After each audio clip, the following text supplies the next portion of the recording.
අනේ දෙදාට ටීචර් අකුරු කැතයි කිව්වනේ. ටීචර් අකුරු කැතයි කිව්වා? ඔව්. ඒකට හේතුව ඔයාගේ මස් පිඩු අතේ තියෙන ඇඟිලි වල මස් පිඩු ඔය වේගෙට හුරු වෙලා නැහැ. ඔයා කොහොමද පැන්සල අල්ලන විදිය? ඇඟිලි තුනේ. පෙන්සිල් ග්‍රිප් කියලා අපි කියන පැන්සල අල්ලන්න ඕනේ ඇඟිලි තුනෙන් තමයි. එතකොට අල්ලන්නේ කොහොමද? තද කරලා. පැන්සල තද කරලා ඇල්ලුවොත් ඔයාට අකුරු ලියන්න අමාරුයි. එක දිගට ගොඩක් ලියන්න බෑ. එතකොට ඇඟිලි වලට දැනෙන පීඩනය වැඩි හින්දා ලස්සනට ගොඩක් අකුරු ලියන්න බැරුව යනවා. ඒ නිසා අපි හැම වෙලෙම බලන්න ඕනේ පැන්සල සැහැල්ලුවෙන් අල්ලගන්න. එතකොට අපේ අකුරු මුතු අකුරු වගේ ලියනවා. එහෙම කරා කියලා අකුරු මුතු කැට වගේ වෙන්නේ නැහැ.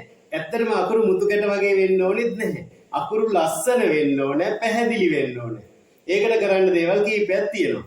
ඔයා ලියනකොට අකුරු අතරේ හැම වෙලේම සමාන ඉඩක්, සමාන පරතරයක් තියන්න.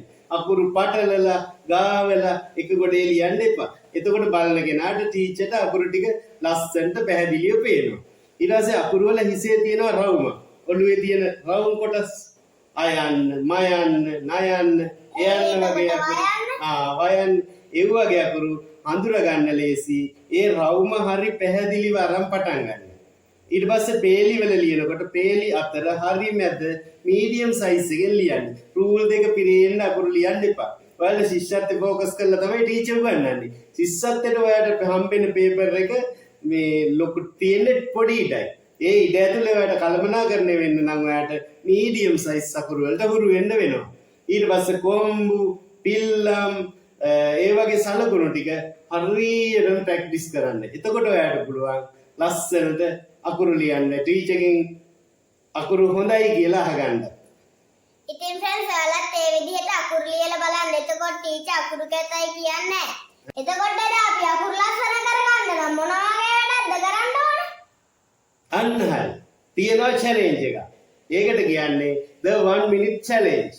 පුංචි වාක්‍යයක් අරගෙන ඔයා බලන්න ඔයාට එක් විනාඩියක්, ඒ කියන්නේ තප්පර 60ක් ඇතුළත කී පාරක් ලියන්න පුළුවන්ද කියලා.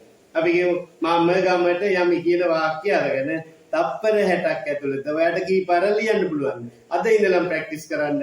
අද ඔයා 5 පාරක් ලියන්න පුළුවන් නම් තව සතියක් දෙකක් යනකොට ඒ ස්පීඩ් එක 10 පාරක් 12 පාරක් සාමාන්‍යයෙන් 15 පාරක් වෙන්නත් පුළුවන්.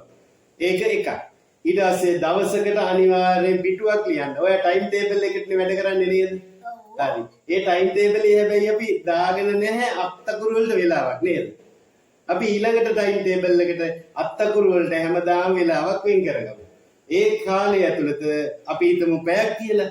ඒ පැය ඇතුළත දවසකට හැමදාම පොතක් තියාගෙන අපි පිටුවක් ලියමු. කතන්දර පොතකින් සැරේ මගුල් කෑම වගේ කතන්දර පොතක පිටුවක්. එහෙම නැත්නම් ඔයාට තියෙන රචනා පොතක පිටුවක්. ඒ වගේ මොකක් හරි පිටුවක් අරගෙන අපි දවසකට පිටුවක් ගන්න ලියමු. එතකොට ඔයාට අකුරු ලියන්න තියෙන ස්පීඩ් එක වැඩි වෙනවා. ඊට පස්සේ අකුරුයි පැහැදිලි වේගවත් කියන කාරණා තුනම එතකොට ඔයාගේ ඉබේම හරියනවා. ඔයාට පුරුදු වෙනවා ඒක නැවත කියවලා බලපුවාම අකුරු වල තියෙන අඩුපාඩු ඔයාම අඳුරගන්න. එතකොට ශිෂ්‍යත්වයේ හරිය ලේසි. එතකොට ඔයාගේ ශිෂ්‍යත්වයේ පේපර් එකේ තියෙන පැය කිහිපේ හරියට කළමනාකරණය කරගන්නත් බැරි වෙනවා අකුරු ලියන වේගය අඩු නම්. අකුරු කැතයි නම්.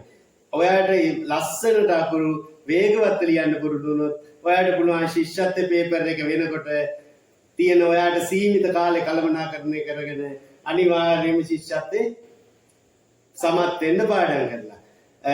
ඔයා අකුරු ටික ලස්සනයි පිළිවිලයි කියන්නේ ඔයා ශිෂ්‍යත්වයෙන් 150ක්ම කරලා ඉවරයි. ඔයා ඇත්තමද කියන්නේ? එහෙනම් මාත් කරලා බලන්න. අනිවාර්යයෙන්ම. බොහොම ස්තුතියි අපේ ලැබුවාට. තාත් මේ වගේ වීඩියෝ බලන්න දිනු ටීවී සබ්ස්ක්‍රයිබ් කරලා තියාගන්න.